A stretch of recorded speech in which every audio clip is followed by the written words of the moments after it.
City lines, प्रायोजक राजयोग paints, आनंद तुमचा, रंग आमचा.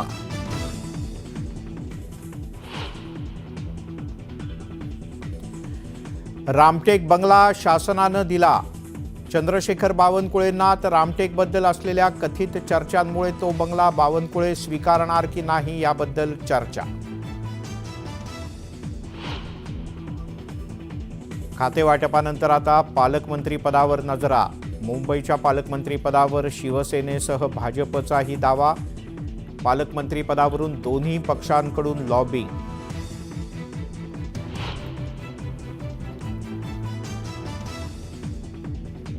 परिवहन मंत्री सरनाईक यांचा मोठा निर्णय. एसटी कर्मचाऱ्यांच्या बदल्या होणार ऑनलाईन. बदल्यांमध्ये येणार पारदर्शकता.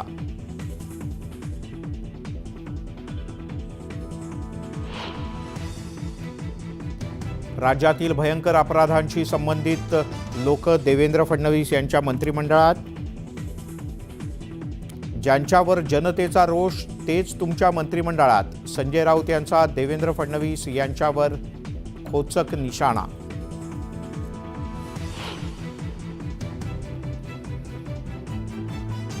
महाराष्ट्राची परिस्थिती बिहारपेक्षा गंभीर. गेल्या 5 वर्षात राज्यात मानवतेचा खून.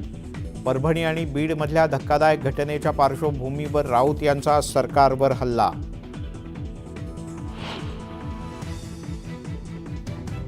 बडतर्फ प्रशिक्षणार्थी IAS अधिकारी पूजा खेडकरच्या अडचणीत आणखीन वाढ. अटकपूर्व जामिनासाठी सर्वोच्च न्यायालयात याचिका दाखल करण्याची शक्यता.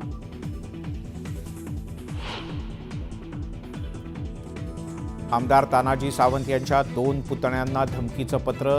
तुमचाही मस्साजोगचा संतोष देशमुख होईल असा इशारा. पोलिसांकडून तपास सुरू.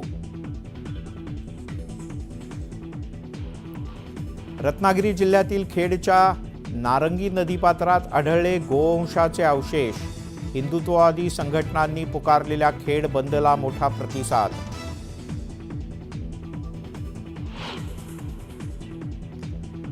ठाण्यातील मुंब्रा, दिवा आणि कळव्यासह काही भागात 2 दिवस पाणी पुरवठा बंद.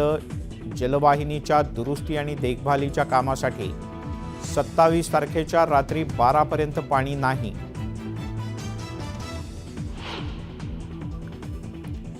गुजरातमधून अकोला इथे जाणाऱ्या खासगी बसचा जळगाव जिल्ह्यात अपघात.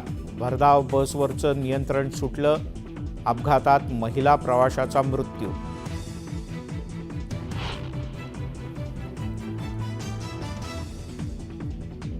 आणि हिमाचल प्रदेशमध्ये तुफान बर्फवृष्टी. शिमला नारकंडा हायवे बर्फवृष्टीमुळे बंद. कनौर जिल्ह्यात जाणारी वाहतूकही विस्कळीत.